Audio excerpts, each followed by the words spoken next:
Hello everyone and welcome back. This is Veteran Mountain Man, and we're going to return to Saul Alinsky's Rules for Radicals, and I'm going to talk about some of the redefinitions that he does in the middle of his book, which I have finished already, and I'm continuing on through the read, which is rather difficult for me because much of his rhetoric is, well, to me, realistically, it's not worth the paper it's printed on. However, let's look specifically at his redefinition of ego and his redefinition of conflict. Now, I'm going to quote some passages from his book here.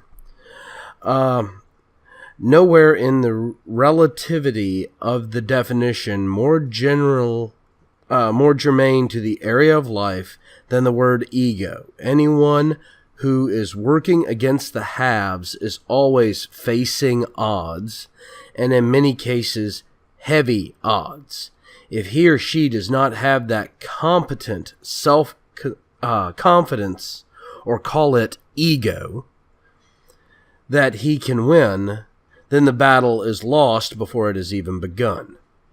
I have seen so-called trained organizers go out to another city with an assignment for organizing a community of approximately 100,000 people, take one look and promptly wire in their resignation.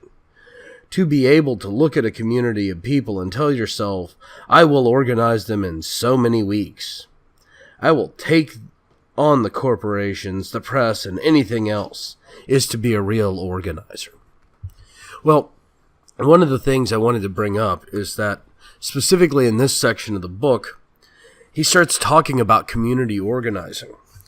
And also he starts talking about conflict, and conflict being an essential way of life. He actually redefines conflict as being an essential part of the democratic process.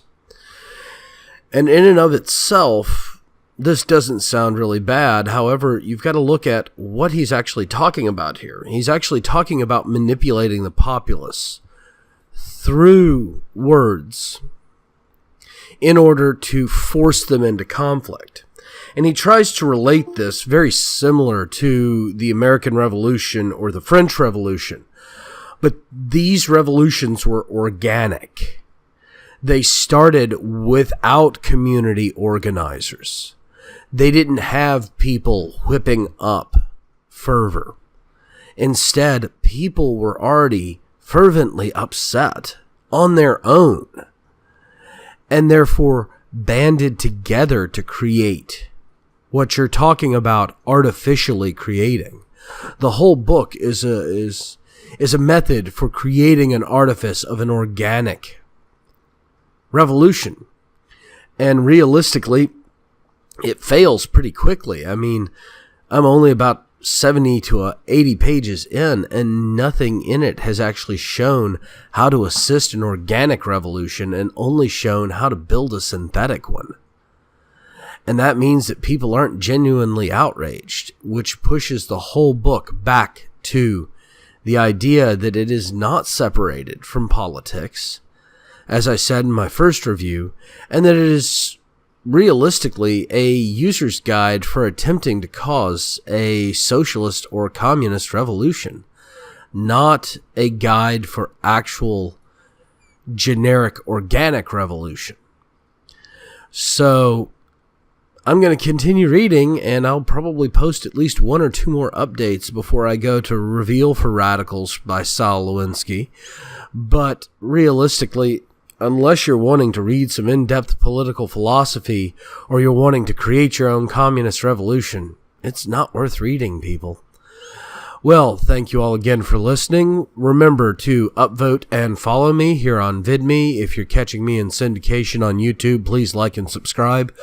Come on over to Minds, Gab, or Twitter in the links below. You can also check out the link below to Amazon, where you can purchase your very own copy if you decide you do want to read it for yourself, and see if you've come to the same conclusions I have. Thank you all again for joining me, and have yourselves a great day.